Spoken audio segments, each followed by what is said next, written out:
She just pushed two lives into this world.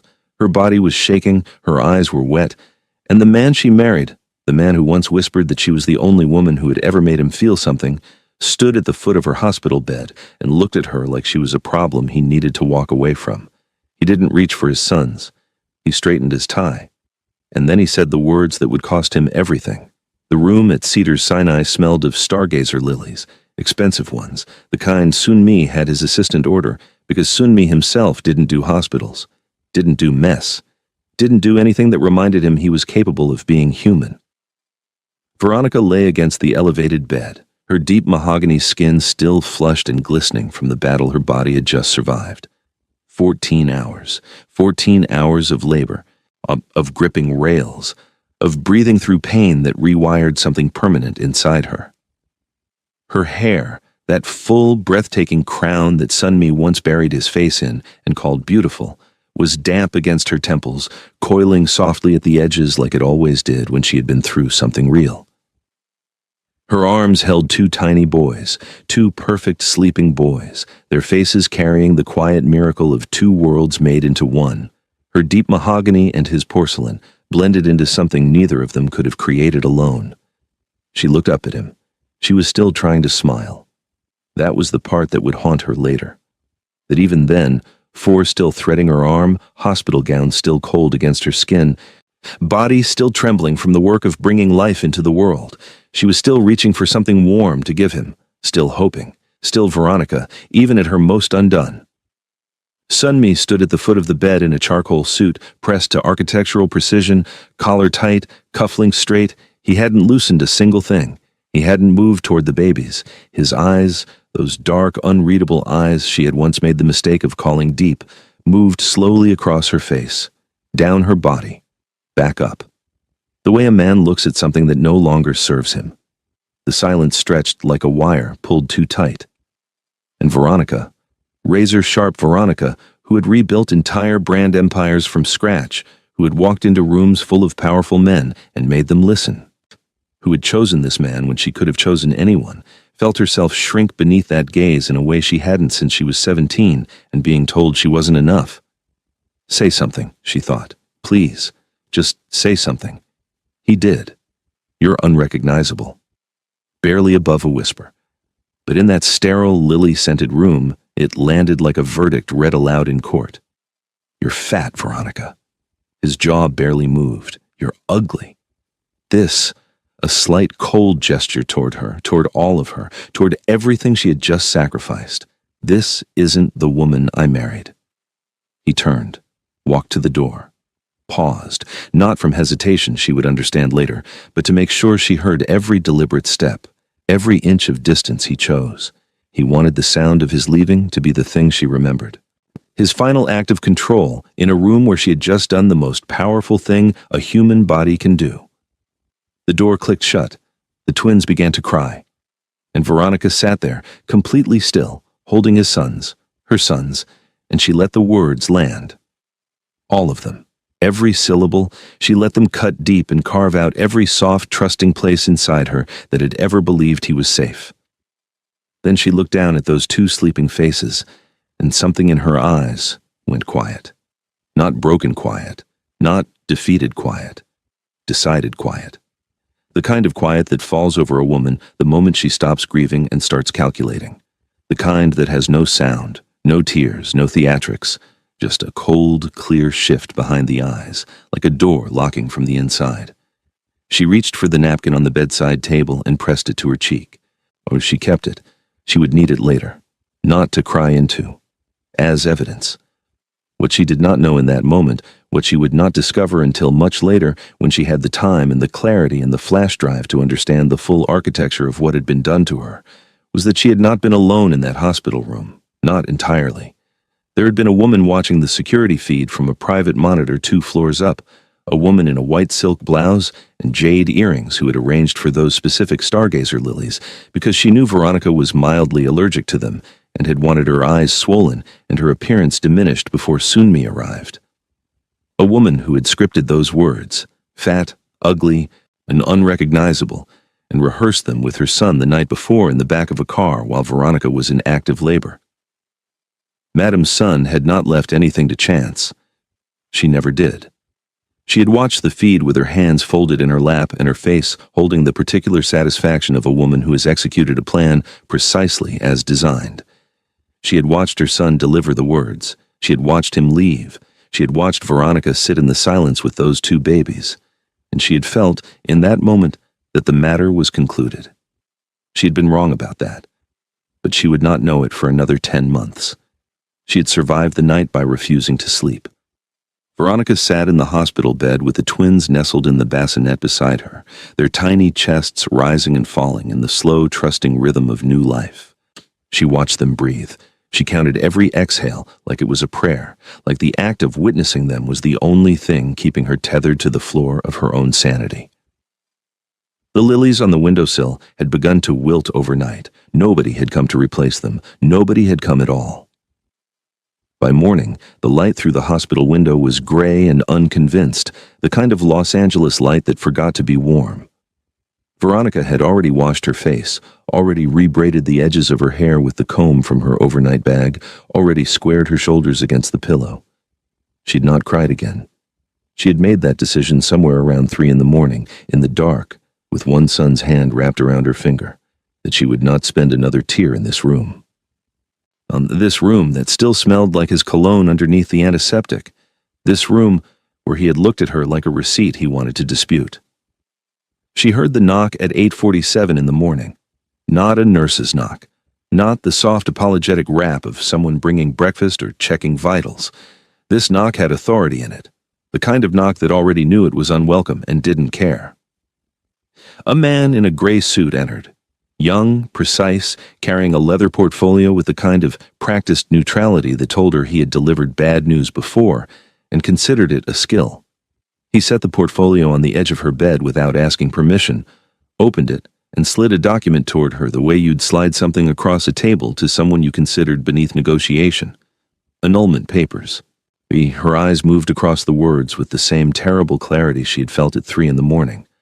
Fraudulent representation. Material misrepresentation of intent. Petition filed. She checked the date stamped at the top. 14 days ago. 14 days. He had filed while she was still pregnant, while she was still in their Silver Lake home, sleeping in their bed, believing, God, she had still been believing, that the distance in him was stress, that the coldness was the company, that the man she married was still in there somewhere underneath the weight of his family's expectations. He had been filing paperwork. She set the document down very carefully, the way you set down something you intend to pick back up under completely different circumstances. The man in the gray suit was explaining the asset freeze. The Silver Lake property. The joint accounts. Her name removed from everything with the surgical efficiency of someone who had prepared for this moment long before she had. He used words like pursuant and accordingly, and as stipulated. And Veronica sat there with her spine perfectly straight and her face giving him absolutely nothing while inside her chest, something that had once been soft completed its final transformation into iron. She didn't sign. She closed the portfolio, slid it back across the bed, and looked at him with eyes that had aged 10 years overnight. Tell him, she said quietly, that I read every word. The man blinked, clearly expecting tears or argument or desperation. He got none of those things. He got Veronica James in a hospital gown, 2 days postpartum, but with nothing left to lose and a mind that was already 3 moves ahead of everyone in the building. He left. She reached for the cup of hospital coffee on her tray, cheap, burnt, nothing like the single-origin pour-overs that had appeared on her kitchen counter every morning for 3 years. She wrapped both hands around the cup, felt the thin cardboard flex under her grip, and she drank it. All of it. Because this was her life now, stripped down, cheap coffee in cold rooms and legal documents delivered without eye contact, and she was going to drink every bitter drop of it and use it as fuel. She looked at her sons. Their eyes were still closed, still trusting, still untouched by the machinery of the world that had already decided their value before they had drawn their first real breath. Not on my watch, she thought. She reached for her phone, the one asset his lawyers had apparently overlooked, and she opened a blank note. She titled it one word, everything, and she began to write. The discharge process took 4 hours longer than it should have. No car had been sent, no assistant, no arrangement of any kind from the Sun side. Just the quiet, humiliating confirmation that she had already been erased from the calendar of Sun Mi's life with the same efficiency he applied to quarterly projections. Veronica stood at the hospital entrance in the clothes her best friend Imani had rushed over that morning. A black wrap dress, her edges laid, her posture a declaration, with one son in a car seat carrier and one in her arms, and a duffel bag hanging from her shoulder that contained the total physical sum of what she currently owned. She had called 3 car services. 2 of her cards declined. The third went through on the last $43 of a personal account Sun Mi hadn't found yet. The Los Angeles air outside was thick with heat and exhaust and the indifferent glamour of a city that kept moving regardless of what you were surviving. She stood on the curb and breathed it in, all of it, and she did not allow herself the luxury of feeling small. That was when she felt the shadow. He materialized from the side of the building the way men trained in surveillance always did, not from behind, not from the front, but from the peripheral edge of vision, the blind spot, the place you instinctively trust. Large, still, dressed in civilian clothes, but carrying himself with the posture of a man who had spent years making himself invisible in dangerous rooms. Kenji, Sun Mi's head of personal security for 6 years. A man Veronica had seen exactly 43 times in 3 years of marriage and exchanged perhaps 60 words with in total. He had always watched her the way a man watches something precious that belongs to someone who doesn't deserve it. He stopped beside her, did not look at her directly. "There's a car 2 blocks north," he said, his voice low and level as still water. "Gray sedan. Keys are on the front left tire." Veronica looked at him. "Why?" He reached into his jacket and produced a flash drive, matte black, no markings, and held it at his side, below eye line, the way you pass something in a room you know is being watched. "Because I've been watching that family for 6 years," he said, "and I'm done being the man who looks the other way." She took it, slipped it into the pocket of her wrap dress without breaking her posture, without changing her expression, without doing anything that might register on a camera as a transaction. "The drive contains offshore account records," Kenji continued, eyes forward. 14 accounts the Sun family board doesn't know about, shell companies routed through Singapore and Dubai.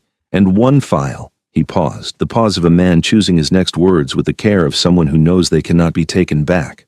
That explains why Sun Mi had that tattoo branded on his neck at 23. Veronica's jaw tightened almost imperceptibly. The tattoo.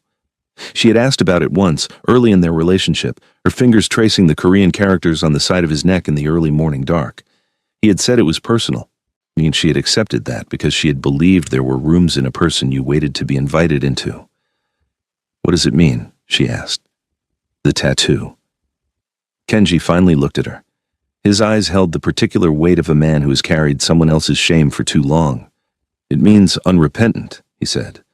But it wasn't a choice. It was a branding. His mother's board required it as a right of loyalty. Any personal attachment deemed a threat to the family bloodline had to be publicly severed. He let that land. You were the third. The third. Not the first woman Sun Mi had been forced to discard, not an accident, a pattern, a machine built to consume and expel anything his mother couldn't control. "There is something else," Kenji said, "something that is not on the drive because it cannot be documented." He paused. Madame's son was in this building last night. She watched the security feed from room 2 floors above yours. She had those lilies sent specifically because she knew about your allergy. She wanted you swollen and diminished before he arrived." Veronica was very still. "The words he said to you," Kenji continued, "she scripted them. He practiced them in the car the night before while you were in labor. The silence between them was dense and absolute. Then Veronica said quietly, 'Does she know about my grandfather's investment?'" Kenji looked at her with something that was not quite surprise but was the closest thing to it she had ever seen on his face. "How do you know about that?" "I don't yet," she said, "but I will." She was already walking north before he could respond. The loft was on the 6th floor of a converted industrial building in downtown L.A., the kind of neighborhood that hadn't decided yet whether it was becoming something or returning to ruin. It smelled of old concrete and dry air, and the particular silence of a space that had been empty long enough to forget what it was waiting for. Veronica stood in the center of it the first night with the twins asleep in the one bedroom, the city throwing dim orange light through the high factory windows, and she turned slowly in the dark like a woman taking the full measure of her new kingdom. Bare walls, exposed pipes, a kitchen with 3 utensils and a single pot. She stood in the dark, and she let herself feel all of it, the stripped-down reality of $43, 2 infants, and a flash drive that was either her salvation or a trap.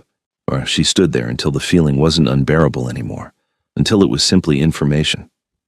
Then she opened her laptop. She worked for 6 hours that first night, twins asleep, the city humming below her. She wasn't working from grief. She was working from architecture, building something with the precision of a woman who understood that the most devastating structures are the ones nobody sees coming. The persona emerged the way great things do, not invented, but excavated. She had always been the architect behind other people's brands, the intelligence behind campaigns that made careers, the eye that saw what a company needed before the company knew it was missing. She had done it for others for 7 years. Now she was doing it for herself. She called herself V. No last name, no face, no photographs. V operated exclusively through encrypted communication, referrals only, a waiting list that grew purely on the strength of results. She wasn't selling image. She was selling transformation, and she knew exactly what that cost because she was paying it herself in real time. Every morning she rose before the twins and she ran. Not to punish her body. She had made peace with her body the second night in the loft, standing in front of the bathroom mirror and telling herself plainly that she was extraordinary, but to fortify it. Her deep brown skin caught the early LA sun on those morning runs through the arts district, her natural hair pulled back and coiling at the nape, her stride lengthening with every week that passed, her face hardening into something that was still beautiful, but now carried an edge that hadn't been there before. Or an edge that said, "I know exactly who I am. Do you know who you are dealing with?" By month 3, V had 4 clients. By month 5, 8. By month 7, the name was circulating in the kind of rooms where power went to confirm itself, spoken in the low, careful voices of people who protected good intelligence like currency. Nobody knew she was a black woman from LA who had been served annulment papers while holding newborns. Nobody knew she was building an empire out of the wreckage of a man's cruelty. Nobody knew yet. She kept the flash drive in a fireproof case beneath the floor panel under the kitchen sink. She had reviewed every file on it within the first week. She understood now the full architecture of the Sun family's hidden wealth, the accounts, the shell structures, the routing patterns. She understood the tattoo. She understood the pattern of women before her. The first had been a Chinese architect Sun Mi had been involved with at 21, a woman who had disappeared from his life so completely that even her name was absent from every social record connected to him. The second had been a Korean-American attorney 7 years ago who had left Los Angeles within 3 months of the relationship ending and had never publicly explained why. 3 women, 3 removals, each one cleaner than the last. Madame Sun had been perfecting her method, but she had never encountered a woman who kept receipts, and she understood something else now, something that Sun Mi did not yet know she understood.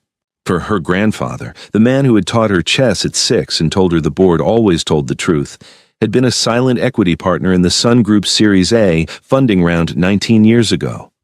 A round Sun Mi's mother had engineered, a round that had been the foundation of everything the company became. The partnership had never been dissolved. It had been buried, restructured, moved through 4 different legal entities over 2 decades. But it was there, intact, legally unimpeachable. 40% of the company's founding equity, held in trust, for the direct blood heirs of James Whitfield's family line. She pressed her fingers to her mouth and she breathed, and she did not allow herself to cry because the thing moving through her was not grief. It was gratitude and fury, and the absolute, a crystalline certainty that she was ready. She closed her laptop at 2 in the morning, and in the orange dark quiet of her loft, she smiled for the first time since the hospital. It was not a warm smile. It was the smile of a woman who has just realized the game was never over. It was only beginning.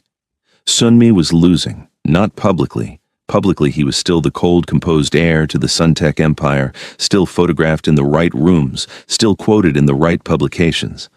But behind the glass walls of the Sun Group's 32nd floor war room, the cracks were visible to anyone paying attention. and his mother, Madame Sun, paid attention to everything. She sat at the head of the conference table the way she always sat, spine rigid, hands folded, dressed in charcoal silk that matched the steel of her expression. Around her, analysts presented numbers that told a story she refused to accept. The IPO was struggling. Investor confidence was eroding. The public narrative around Sun Mi had shifted from visionary to cold-blooded, a word that kept appearing in media coverage with the particular persistence of a truth trying to surface. It had started with an anonymous tip to a financial journalist. Nothing provable, just a thread, a whisper that the Sun heir had abandoned a wife and children under legally questionable circumstances. The annulment filing was public record. Someone had found it and known exactly what to do with it.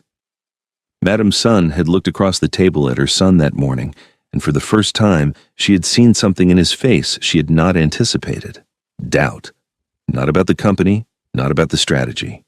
Doubt about her. It was a hairline fracture in the foundation of the absolute authority she had maintained over him since before he could read. She had seen it in the slight tension at the corner of his jaw, the way his eyes moved to the window and stayed there a moment too long. She had filed that observation away like a weapon, and she had gone home that evening, and she had made 2 phone calls. The first was to the family lawyer. She wanted the annulment expedited, the documentation tightened, every legal thread connecting Sun Mi to Veronica James cut so cleanly that no journalist and no court would find a loose end worth pulling. The second call was to a private intelligence firm she had used 3 times before. She gave them a name. She gave them a description. She said, "Find her," and she said, "Tell me everything," and she said, "Do it quietly." What Madame Sun did not know, could not know, was that the woman she was trying to locate had already located her. Sun Mi sat now in his private office, the Los Angeles skyline indifferent and glittering below him. He had loosened his collar, a small thing, but Sun Mi never loosened his collar during business hours. His assistant had brought him 3 different reports, and he had read none of them. He was sitting with a glass of water that had gone warm, and a mind that kept returning, against his discipline, against all his training, to the same image. Her face. Not as he had left it in the hospital. That image he had packaged and stored in the part of himself he did not examine. The image that kept returning uninvited was earlier. Veronica in their Silver Lake kitchen on a Tuesday morning, Tata standing barefoot on the cold marble in one of his shirts, reading something on her tablet with the focused, private intensity she had when she thought no one was watching. Not performing, not presenting, just existing in a way that had always made the room feel like it had a center. He picked up his water, set it down. His head of communications knocked and entered in the same motion, which meant it was urgent. She placed a single printed page on his desk, a profile, no photograph, just a name and a record of results that read like a masterclass in strategic reinvention. 5. Image and brand architecture by referral only. The board wants her, his communications head said. 3 of our biggest potential investors have used her in the last 6 months. She's rebuilt 2 failing public images and turned them into assets. She doesn't do interviews. She doesn't do press. She doesn't even do in-person meetings until the 3rd consultation. Sun Mi looked at the paper. Who is she? Nobody knows. That's part of it. A pause. The board is saying she's the only person who can reframe your narrative before the IPO closes. Sun Mi read the results again. The precision of them. The intelligence embedded in every move documented on that single page. Not just image management, but psychological repositioning. The kind that required understanding not just how the public saw something, but why they needed to see it differently. He had known only one person who thought that way. He dismissed the thought before it finished forming. Set up the consultation, he said. What he did not know was that across the city, in a converted industrial loft in downtown L.A., a woman in a red silk robe had just received a notification that the Sun Group had made an inquiry through her agency's encrypted portal. She had been waiting for this specific notification for 6 weeks. She had known it was coming because she had arranged for it to come, had engineered a whisper campaign through 3 of her clients that had placed V's name in exactly the right conversations at exactly the right time. She had laid the bread trail and she had waited, and now the thing she had built was exactly where she needed it to be. She accepted the inquiry. She set the start date for 3 weeks out, which was 4 weeks before the IPO. Then she went to check on her sons. The penthouse was on the 44th floor of a building that didn't have a public address. La Sunmi had received the consultation details through 3 layers of intermediary, a number, a time, a dress code that simply read no recording devices, and he had followed every instruction without question, which was itself a thing he did not do for anyone. He told himself it was strategy. He told himself he was simply doing what the board required. He did not examine why his pulse had shifted the moment the elevator doors opened. The space beyond was dim and deliberate, low amber lighting, the kind that made everything look like a secret. The furniture was severe and elegant, dark wood, clean lines, nothing decorative except a single shelf of architectural models along the far wall that told him immediately the person who owned this space thought in structures, in systems, in the long game. A mesh screen divided the room, sheer enough to suggest a silhouette, opaque enough to deny confirmation. Behind it, a figure sat with the composed stillness of someone who had long ago stopped needing to perform authority because they had become it. A woman's voice came through the room, low and unhurried, modulated just enough to strip accent and geography from it. "Mr. Sun, you're 4 minutes early." "I prefer to be." "I know," she said. "I read that about you. I also read that you prefer control to comfort, legacy to loyalty, and that you've fired 3 communications directors in 18 months. A pause that had edges. "I don't get fired." Sunmi settled into the chair across from the screen, his spine straight, his hands resting open on his knees in the posture of a man who wanted to appear relaxed and understood he was failing. "The board says you're the only person who can reframe my public narrative before the IPO. The board is correct. No arrogance in it. Just fact, delivered the way weather is delivered. But I don't reframe narratives, Mr. Sun. I excavate the truth underneath the damage, and I rebuild from the foundation. That means you have to be honest with me about the damage." Behind the screen, Veronica held her glass with both hands and breathed with the slow, measured rhythm of a woman who had rehearsed this exact moment for 7 months. She had designed this room, this lighting, this chair placement, every detail calculated to put him in the psychological position of a man who was being evaluated rather than served. She had learned that from him, actually. From watching the way he arranged power in rooms when he thought she was only watching the view. Now she was the view, and she controlled everything he could and couldn't see. "Tell me about your greatest mistake," she said. The air in the room shifted. Sunmi's eyes moved to the screen and stayed there. The amber light caught the angular lines of his face, the jaw, the cheekbone, the careful blankness he wore like armor. But something moved underneath it, something that didn't have a name in the language he used for business. "I've made decisions that were not entirely my own," he said. "That caused harm to people who did not deserve it." "That is not an answer," she said. "That is a legal disclaimer rehearsed to sound like honesty." She let the silence hold for a moment that was almost uncomfortable. "Try again." His jaw tightened. There was a woman," he said finally. "My wife." Veronica's grip on her glass tightened by a fraction. "She loved me in a way I hadn't been taught to receive," he continued. His voice had none of its usual precision. It moved carefully, the way someone moves through a room in the dark, and instead of learning how to receive it, I allowed myself to be weaponized against her. "Allowed," Veronica said. "That's a very careful word. It is the most honest word I have. Where is she now?" He looked at the screen with the particular focus of a man staring at something he cannot see but can feel the shape of. "I don't know," he said, "and that is the thing I live with." Behind the screen, Veronica set her glass down with a steadiness that should have been impossible given what was moving through her chest. She sat with perfect posture in the dim amber dark, and she breathed and she thought about the napkin in the fireproof case under her kitchen sink. "Very well," she said. "Come back Thursday. Bring every piece of press coverage from the last 8 months. And Mr. Sun," she paused, "don't misrepresent yourself to me again. I always know." He left without asking how she would know. He should have asked. Thursday came and went, then a second Thursday, then a third.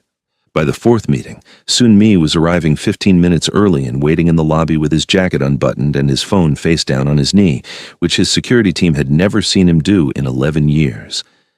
The consultations had evolved into something that neither of them was naming. Veronica, as V behind her screen, her voice modulated, B, her identity intact, had begun to understand that dismantling Sun Mi's public image problem required first dismantling the architecture of the man himself. And the man himself, she was discovering with slow, nauseating precision, was not entirely what his mother had built. There were fractures in the construction of Sun Mi that Madame Sun didn't know about. He had given $3 million anonymously to a women's shelter network in Seoul 2 years ago. Veronica found it in the financial records on the drive, buried in the shell structures beside the ugliness, a single clean transaction that didn't fit the pattern of everything around it. She had stared at it for a long time. She had not softened, but she had noted it. What Veronica was also noting, with the careful peripheral attention of a woman who had learned to watch everything, was the other set of meetings happening in that same building. 3 floors below the penthouse, in a suite she had rented under a shell company 6 weeks earlier, Veronica's legal team had been quietly assembling the case against Madame Sun. Not against the company, not against Sun Mi, against the woman herself, against the scripted words and the deliberate lilies in the private intelligence firm she had deployed, against the offshore accounts that bore not Sun Mi's signature, but hers, against the board resolutions that had been drafted not in the Sun Group offices, but in Madame Sun's private residence, executed in the early morning hours before her son arrived each day, presented to him as consensus when they were in fact unilateral decisions dressed in collective clothing. Madame Sun was not a supporting character in this story. She was the author of it, and Veronica intended to make that undeniable. The intelligence firm Madame Sun had hired to find Veronica had reported back 3 weeks earlier. No trace. V was a ghost. The loft was registered to a shell company. The agency had no physical address. Madame Sun had received this report with the particular stillness of a woman who knew that untraceable things are never truly untraceable. They are simply not yet found. She redoubled the search. She also, in a move that revealed more about her than she understood, made a second tactical error. She reached out through intermediaries to 2 of V's existing clients, a tech founder and a media executive, and attempted, carefully and plausibly, to plant doubt, suggesting that V's methods were legally questionable, suggesting that the anonymity was not discretion, but concealment, suggesting that perhaps V's clients should ask harder questions. Both clients contacted Veronica immediately. She received those calls and she said nothing except, "Thank you for telling me." And then she added Madame Sun's interference to the file she was building, documented with timestamps and phone records and the affidavits of 2 witnesses who had no reason to protect the Sun family and every reason to be honest. The file was now 340 pages. Veronica had titled it the same thing she had titled the first note she made in her hospital bed on $43 worth of borrowed time. Everything. In their 5th meeting, the amber room had shifted into something charged and unresolved, the way air shifts before weather. Veronica asked Sun Mi to walk her through the day of the annulment filing. She asked it flatly, without preamble, in the middle of what had seemed like a routine review of his communication strategy. Sun Mi was quiet for a longer time than she had ever heard from him. "I was told it was necessary," he said finally, "to protect the company during the IPO window, that a contested marriage creates legal vulnerability." "Who told you?" His pause was its own answer. "She told you," Veronica said. He did not confirm it. He did not need to. "In the words you said in the hospital room," she said, keeping her voice perfectly level against the thing clawing at the underside of her composure. "Were those also told to you?" The silence that followed was the longest silence the room had ever held. "Yes," he said. It was one syllable. It cost him something visible. She could see it in the shift of his shoulders, the way his hands, resting on his knees, pressed downward slightly as if bracing against impact. One syllable that rewrote the architecture of the betrayal entirely. Because there is a specific and devastating difference between a man who wounds you from his own cruelty and a man who is handed a weapon by his mother and aimed at you like a gun. Both are culpable, but only one of them has a mother in the room. "You practiced them," Veronica said. "The night before. Was in the car." Sun Mi's head came up. And in that moment, in the quality of his stillness, the way his eyes fixed on the screen with an intensity that was suddenly, acutely focused, she understood that he did not know that she knew this, that this was information he had no framework for her possessing, that the controlled, anonymous consultant behind the mesh screen had just revealed a crack in her own concealment without meaning to. She watched him process it. She watched him turn it over. "How do you know that?" he said. His voice had changed. The boardroom precision was gone entirely. What was underneath it was raw and more dangerous, a man at the edge of understanding something that would change everything. "I know a great deal about the Sun family," she said carefully. "That is why your board hired me." He looked at the screen for a long moment. Then he said, "Who are you?" The question landed in the room and stayed there, suspended between them in the amber light like something that, once answered, could not be taken back. "I am V," she said, and she let that be enough for that night. He left differently than he had left the other meetings. He left with the focused, contained energy of a man who has understood that a question he thought he was asking in one direction is actually pointing somewhere else entirely. He left, and Veronica sat in the dark after the elevator doors closed, and she pressed her hands flat on the table, and she breathed, and she told herself, "Not yet. Not yet. 4 more days until the IPO board presentation, 4 more days until the room." She had one thing left to do before then. She needed to speak to Madame's son, not in the boardroom, not through legal channels, not through the buffer of strategy or documentation, or the clean architecture of a public unmasking. Alone. She arranged it through Kenji, who was still, technically, employed by the Sun family and who had been, for the last 10 months, quietly and methodically documenting everything he witnessed on behalf of a woman whose name he never said aloud in that building. Madame's son received the request for a private meeting from a representative of V's agency. She agreed to it with the speed of a woman who had been trying to find this person for months and understood that the meeting coming to her meant something had shifted. She chose the location, her private residence in Bel Air, a house designed to communicate the full weight of Sun family legacy to anyone who entered it. Marble floors, art that cost more than most people's buildings, a garden that was more architecture than nature. She wanted Veronica off balance. She did not know she was inviting Veronica home. Veronica arrived in black, not the performative black of mourning, but the precise, deliberate black of a woman who has made a decision and dressed accordingly. Her natural hair was down and full around her face, her deep brown skin carrying the particular luminosity of someone who has come through fire and is no longer afraid of heat. She carried nothing except a single manila envelope and the 340-page understanding of exactly who she was walking into a room with. Madame's son received her in the sitting room.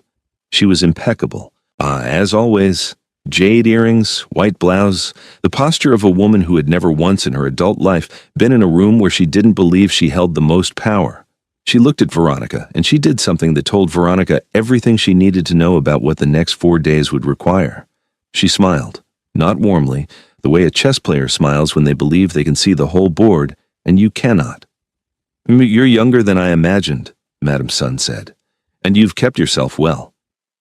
Veronica sat down across from her without being invited to and placed the manila envelope on the table between them and left her hand resting on top of it.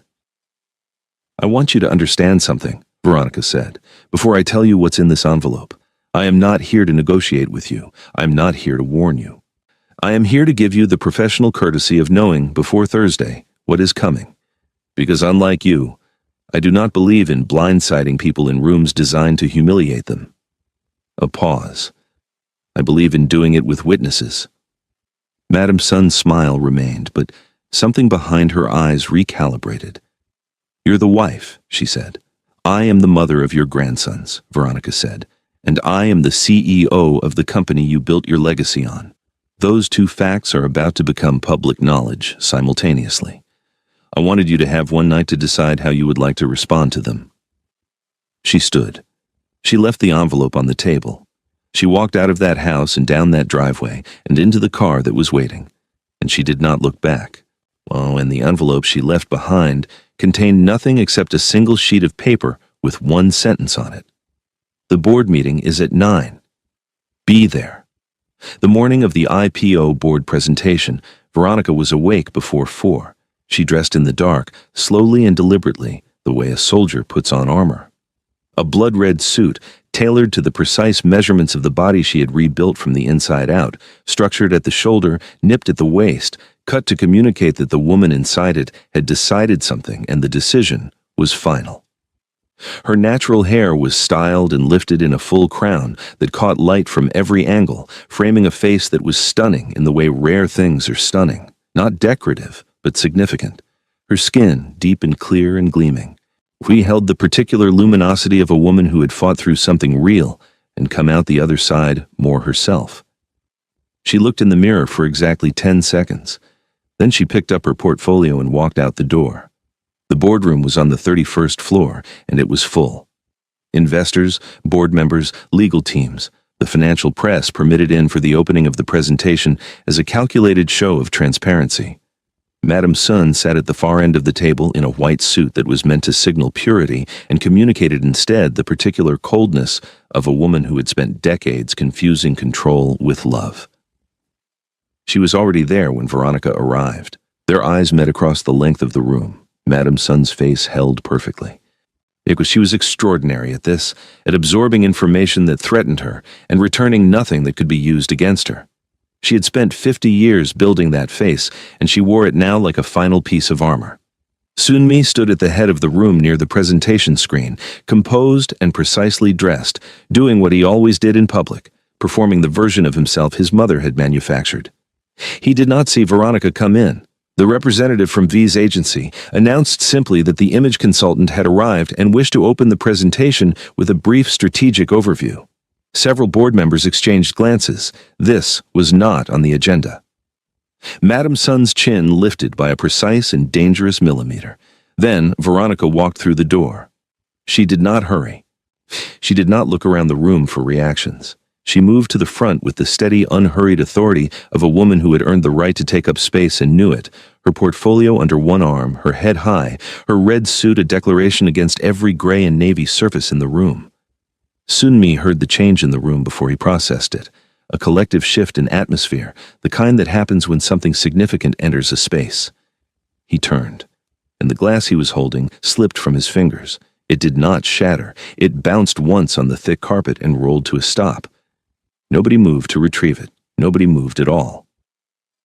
Veronica set her portfolio on the table.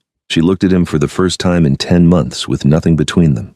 No screen, no voice modulation, no architecture of concealment, just her face and his, and every consequence of the thing he had said in a hospital room suspended in the air between them like a held breath. I believe I was hired to present this company's public image strategy, she said, addressing the room, her voice carrying to every corner without effort. So let's begin. She opened the presentation. The first slide was not a financial projection. It was a date, a time, a location, Cedars-Sinai Medical Center, room 417, 10 months ago. The second slide was a still image taken from hospital security footage, timestamp visible, resolution sharp. Sunmi in his charcoal suit standing at the foot of a bed. And in that bed, a woman in a hospital gown holding 2 newborns. Looking up at the man she had married with an expression that the entire room recognized immediately, because every person in it had either worn that expression or been the reason someone else had. Madame Sun stood up. "Sit down," Veronica said. "We're not finished." The footage played. It played without audio because it didn't need audio. It played in the boardroom of a company preparing to go public with a global financial press in the room, and every person watching it understood with absolute certainty what they were seeing. The room was the quietest thing Veronica had ever been inside. She let it be quiet for exactly as long as it needed to be. Then she advanced to the next slide. "This is the trust documentation," she said, her voice even and precise, establishing a 40% founding equity stake held by my grandfather on James Whitfield in the Sun Group's Series A round. She paused. "These are my sons." She showed a photograph, 2 small, perfect boys, now 10 months old, with their father's bone structure and their mother's eyes. They are the direct blood heirs of that trust, which makes them, as of this morning, significant equity holders in this company. She advanced again. "These are the 14 offshore accounts maintained by the Sun family through shell entities in Singapore, Dubai, and Luxembourg." She looked at the board members, slowly, one by one. "Your fiduciary obligation to investigate these accounts began the moment this information was filed with the regulatory authority this morning at 7:45. She advanced one final time, and this, she said, is a communication log, time-stamped phone records, 2 witness affidavits, and a detailed account of the private intelligence firm engaged by Madame's son to locate and suppress the mother of her son's children after she had already ensured her son's desertion through scripted dialogue, deliberate allergen exposure, and assets stripped under fraudulent annulment claims. She closed her portfolio. "This is not a public image problem," she said quietly. "This is a governance crisis with a documented human cost, and the woman who designed it is sitting at the end of this table." The room turned. Madame Sun stood at the far end in her white suit, and she was for the first time in 50 years of boardrooms completely alone in a room full of people who had just understood what she was. Her composure held. It was extraordinary. The discipline of a woman who had built a fortress from sheer will and was not going to allow it to fall in front of witnesses. She looked at Veronica with the eyes of a woman recalculating, rerouting, finding another path even now. "My son will not support this," she said. Her voice was controlled and certain. "He is loyal to this family. He always has been." The room waited. Sunmi had not moved since Veronica had entered. He stood at the head of the table, and he had watched the footage, and he had seen the communication logs, and he had looked at the photograph of his sons. And he was standing now with the particular stillness of a man from whom every manufactured thing has been removed, and what is left is simply a person having to decide, in front of everyone, who they actually are. His mother looked at him. The weight of decades was in that look. The full accumulated architecture of everything she had built in him, the loyalty, the discipline, the reflexive deference, the brand that read unrepentant on his neck, all of it pressing down on this single moment, demanding the answer it had always received before. Sunmi looked at his mother for a long time. Then he looked at Veronica. "What I said to you in that hospital room," he said, and the room was so quiet that every person in it heard every word, "was not a decision I made freely." He paused, "But it was a decision I allowed, and there's no architecture of explanation that makes that anything other than what it was." He looked at his mother. "You scripted those words," he said quietly. "You arranged for her to be diminished before I arrived. You filed the annulment on my behalf before I had agreed to it." He stopped. "You have done this before, to other women. And I have told myself each time that I did not know, that I was not responsible, that loyalty meant trusting your judgment, even when something in me knew the judgment was wrong." He picked up the document Veronica had placed on the table. He looked at it for a moment. Then he looked at his mother again. And what was in his eyes was not anger. It was something quieter and more permanent than anger. It was the final closing of a door. "I'm done being the weapon," he said. Madame Sun's composure fractured then, not all at once. It came apart in layers, the way stone comes apart under sustained and precise pressure, first the surface, then the structure beneath. What was underneath was not softness. There was no softness in Madame Sun. What was underneath was the face of a woman who has organized her entire existence around a single point of control and is watching that point dissolve in real time. She looked at Veronica with something that was almost recognition. Then she straightened her jacket, picked up her bag, and she walked out of that boardroom with her spine perfectly straight, because Madame Sun would not give a room the satisfaction of watching her collapse, and Veronica, watching her go, felt something she had not expected to feel in this moment, not triumph, clarity, because watching Madame Sun leave that room was not the satisfying implosion she had imagined for 10 months.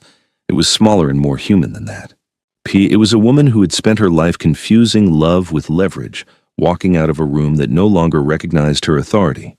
And there was something in that, not sympathy, she was not there yet, perhaps would never be, but something that acknowledged the particular tragedy of a person who built everything they had on the wrong foundation. Veronica turned back to the room. She had a company to run. The document Sunmi had picked up was signed by the end of business, not under duress, not in the wreckage of a public moment, but later, in a smaller room, with legal teams and a quietness that felt different from the boardroom silence.